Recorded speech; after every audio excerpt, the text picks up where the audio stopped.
Setelah Xiaoyan berhasil menghancurkan jejak jiwa spiritual Chen Yun dan menghilangkan seluruh tanda-tanda kehidupannya, maka inti cerita kembali terfokus di lokasi Xiaoyan. Pada saat ini, dia telah mempertahankan kultivasinya selama 3 hari penuh sejak mengonsumsi pil Huang Perkasa. Tubuhnya terus terfokus pada doki energi yang mengalir dari segala penjuru, membuatnya benar-benar harus menggunakan kesempatan sebaik mungkin agar bisa menerobos ranah bintang. 4 hari telah berlalu sejak Xiaoyan memasuki kondisi pelatihan tertutupnya, dan selama sepekan itulah, energi alam tidak henti-hentinya mengalir. Keesokan harinya, sedikit aktivitas mulai bermunculan. Pusaran energi yang berada di atas kepala Xiaoyan bergetar menyebar, sehingga membentuk ruang fluktuasi dengan hamparan doki yang sangat agung. Titik cahaya hitam itu bergabung dengan tubuhnya, sebelum pada akhirnya berhasil meningkatkan kekuatannya, sehingga mencapai ranah Duhuang bintang ke-8. Tetapi tidak berhenti sampai di situ saja, raungan energi hempasan doki terus memancar, memberikan sebuah indikasi bahwa Xiaoyan harus memaksakan tubuhnya untuk mencapai batasan tertentu. Suara penghancur retakan kembali berulang, sampai sesaat kemudian dia akhirnya berhasil menembus ranah Dohuang bintang 9 alias puncak kelas Dohuang. Dengan pencapaian semacam itu, sisa selisih 1 bintang lagi, Xiaoyan akan berhasil menembus ranah Dojong. Yao Tian yang melihatnya lantas berkata, "Bocah, kultivasimu tidak buruk. Kau benar-benar tahu cara mendorong dan memaksanya untuk keluar. Bahkan aku belum pernah melihat pelatihan semacam ini selama bertahun-tahun." Xiaoyan berkata, "Tetua Yao Tian terlalu memuji. Aku pun juga tidak menyangka akan berhasil menerobos penghalang ini." Xiaoyan mengepalkan tinjunya dan mencoba melontarkan pukulan keras, sampai ruang yang berada di hadapannya berfluktuasi ledakan sonik hancur yang begitu tajam, yang benar-benar membuatnya takjub. Tidak disangka ranah Dohuang bintang 9 memang sangatlah luar biasa. Setelah urusannya terselesaikan, Xiaoyan berniat untuk meninggalkan pegunungan, dikarenakan orang-orang pavilion petir angin dipastikan akan segera mencarinya. Untuk rencana selanjutnya, Xiaoyan harus mencari sebuah kota lain yang dimana terdapat jalur lubang cacing demi menghindari masalah. Di sisi lain, itu juga adalah sebuah kesempatan yang paling aman untuk melangkah ke ranah Dojong. Tetapi sebelum itu, Xiaoyan harus bergegas menuju ke kota Tianbe terlebih dahulu. Tetapi saat mendekati pintu masuk kota, tiba-tiba saja dia melihat sebuah kertas poster buronan yang dimana tertulis namanya dan juga fotonya sebagai target utama. Beberapa bisikan terdengar di telinga Xiaoyan bahwa dialah pelaku yang telah membunuh orang-orang dari pavilion petir angin yang bernama Chen Yun. Meskipun usianya sangat muda, tetapi dia bahkan mampu membuat seorang elit Dojong berakhir menderita karenanya. Mereka semua menganggap penyesalan akan datang berkali-kali. Pavilion petir angin bahkan tidak hanya mengeluarkan satu perintah saja, tetapi yang lebih parahnya adalah mereka telah menetapkan klan Han sebagai tahanan hanya untuk memaksa Xiaoyan keluar dari tempat persembunyiannya. Mendengarkan percakapan itu, tubuh Xiaoyan seketika bergetar dengan hebat. Niat membunuh di matanya semakin menjadi tajam. Tidak disangka mereka rela melakukan tindakan keji semacam itu. Tragedi yang baru saja menimpa klan Han merupakan sesuatu yang benar-benar tidak diharapkan oleh Xiaoyan. Bagaimanapun orang mengatakannya, masalah itu tidak berkaitan dan berhubungan apapun dengan mereka. Tetapi demi menangkapnya, pavilion petir angin tidak tanggung-tanggung dengan menghalalkan segala macam cara. Xiaoyan menarik nafas dalam-dalam. Ia berkata dengan kebencian di matanya, dikarenakan mereka bertindak licik, maka aku pun akan melakukan apa yang mereka inginkan. Yao Tian lantas berkata, "Bocah, apakah kau berniat untuk masuk ke kota Tianbe? Tempat itu pasti sudah dikepung oleh beberapa ahli dari kubu mereka." Xiaoyan menjawab, "Masalah ini benar-benar membuatku gelisah dan tidak bisa dibiarkan, karenanya tidak mungkin bagiku untuk berdiam diri saja." Yao Tian mengatakan, "Kau benar, aku pun juga membenci tipe orang yang hanya bisa melibatkan orang lain. Tampaknya kita satu selera. Andai kata kau belum mempunyai seorang guru, maka kau pun juga bukan pilihan yang buruk untuk menjadi muridku." Setelah mengatakan itu, Xiaoyan tersenyum sembari langsung masuk menuju ke pusat kota Tianbe.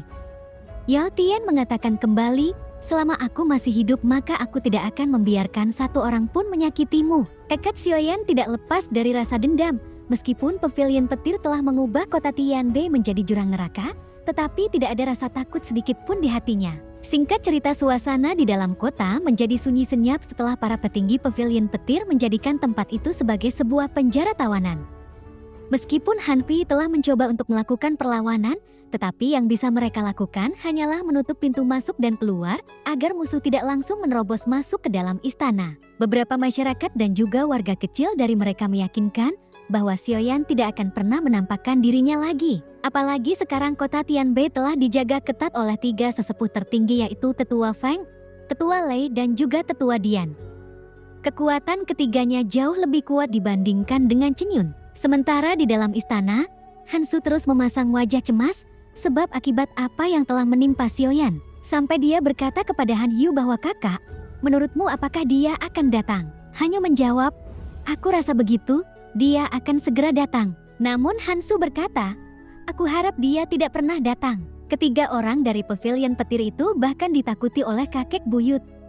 Meskipun Xiaoyan sangat kuat, tetapi dia tidak akan bisa menghadapinya. Han Yu mengatakan, apakah kau tidak akan kecewa jika dia tidak datang? Tidakkah kau merasa seolah-olah telah salah menilainya? Hansu menjawab, meskipun itu mengecewakan, tetapi aku sangat berharap dia tidak akan datang terus seperti itu. Hansu benar-benar tidak menginginkan sesuatu yang buruk menimpa Xiaoyan. Namun baru saja percakapan singkat itu dilakukan, tiba-tiba saja seluruh kota Tianbei dipenuhi dengan aura agung luar biasa. Kali ini benar, Xiaoyan tidak tanggung-tanggung dan tidak akan pernah ragu-ragu untuk menampakkan dirinya di hadapan 3 ahli dojong pavilion petir angin. Lagi dan lagi kemunculan Xiaoyan menggemparkan seluruh isi kota Tianbei dengan melayang di atas cakrawala. Xiaoyan menatap mereka tanpa rasa takut. Melihat kemunculannya, salah satu tetua yang berasal dari pavilion petir angin mengatakan, atas perintah para sesepuh bunuh Xiaoyan sekarang juga. Teriakan terendam keras itu langsung menggerakkan seluruh anggotanya melancarkan serangan berkekuatan penuh. Namun sayang, saat hampir mendekati tubuh Xiaoyan, selusin jajaran jumlah ahli Do Huang yang berasal dari pavilion petir dihempaskan tanpa perlawanan apapun. Xiaoyan mengatakan, apakah hanya segini kekuatan dari pavilion milikmu? Orang-orang seperti mereka tidak perlu maju untuk menghadapiku. Bukankah kalian para 3 sesepuh telah datang secara pribadi hanya untuk menangkapku? Setelah mengatakan itu, 3 lelaki tua melangkah maju ke depan, menginjak udara kosong dan mereka benar-benar tidak menyangka seorang bocah yang hanya berada di ranah Do Huang malah bersikap sombong dan arogan di hadapannya. Menggunakan persepsi spiritual, Xiaoyan mampu merasakan bahwa ketiga lelaki tua tersebut memiliki aura yang jauh lebih kuat dibandingkan dengan Chen Yun. Mereka semua berada di bintang 5 dojong, sementara satu di antaranya sudah hampir mencapai bintang yang ke-6. Xiaoyan juga tahu bahwa mereka bertiga adalah Tetua Feng, Tetua Lei dan juga Tetua Dian. Tidak disangka, pavilion petir milikmu sangat memandangku sebagai sebuah ancaman yang besar. Tetua Feng berkata, tentu saja kau bukanlah orang biasa dengan bisa membunuh Chen Yun. Tidak berlebihan bagi kami bertiga untuk datang bersama demi menghabisimu. Xiaoyan menegaskan, kau harusnya paham bahwa dia hanya bisa menyalahkan dirinya sendiri dan tidak ada orang lain yang bisa disalahkan atas semua kesalahannya. Tetua Feng mengatakan, kau memiliki gerakan 3000 petir dan membunuh sesepuh kami. Pelanggaran semacam itu tentu saja tidak bisa dimaafkan. Aku memberikan pilihan padamu untuk ikut bersama kami menuju pavilion utara, dan mungkin pemimpin kami akan memberikan belas kasihan padamu berupa sebuah ampunan. Xiaoyan yang mendengarkannya hanya tertawa. Ia berkata, siapa juga orang bodoh yang ingin mempercayai mereka? Jika aku pergi ke sana, aku mungkin tidak akan memiliki sarana untuk bertahan hidup lagi. Salah seorang pria berjubah hijau lantas berkata, untuk apa membuang waktu dengan orang sepertinya? Ayo tangkap, dia orang yang telah membunuh anggota pavilion petir dan harus dipenjara serta dokinya akan dilumpuhkan. Hal itu sebagai salah satu bentuk konsekuensi jera jika mereka berani menyentuh anggota kami. Xiaoyan berkata, kau ingin melumpuhkan dokiku?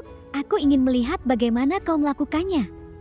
Setelah mengatakan itu, dia segera merilis bonekanya dan selepas melihatnya, 3 tetua pavilion utara tersebut tidak bisa menahan rasa keterkejutan di wajah masing-masing. Boneka ranah dojong itu bahkan pavilion miliknya pun tidak pernah memilikinya. Tidak disangka kau mampu mendapatkannya.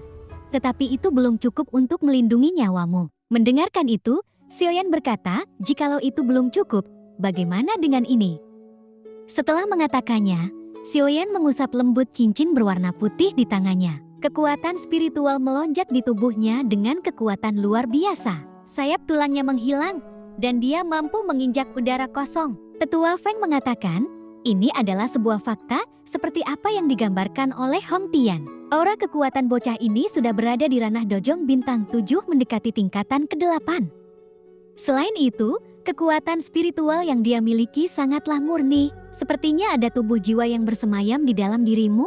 Jika tidak, bagaimana mungkin kau bisa mencapai level seperti itu dengan kekuatanmu yang sekarang? Untuk pembagian pertarungan, Hong Tian akan menahan boneka Dojong, sementara mereka bertiga akan menghabisi Xiaoyan. Formasi brutal itu disaksikan oleh seluruh anggota klan Han, sehingga Han Fei yang bertanggung jawab atasnya tidak akan mungkin membiarkan Xiaoyan jatuh dalam jurang kerugian. Meskipun Xiaoyan tidak ingin melibatkan orang-orang dari klan Han, namun klan Han sudah terlanjur menganggapnya sebagai teman, bahkan keluarga, sehingga wajib untuk dibantu. Ketua Feng lantas memberikan perintah tegas agar semua anggotanya membentuk format penjara petir surgawi. Cahaya kilat berkedip dan berubah menjadi gemuruh halilintar yang melesat ke atas cakrawala. Mereka lantas mengatakan, terlepas dari mana asalmu, menyerahlah. Itu adalah pilihan satu-satunya bagimu. Selain dari itu, kau hanya akan terbunuh dan alhasil pertarungan Xiaoyan melawan Alit Dojong pun akhirnya dimulai.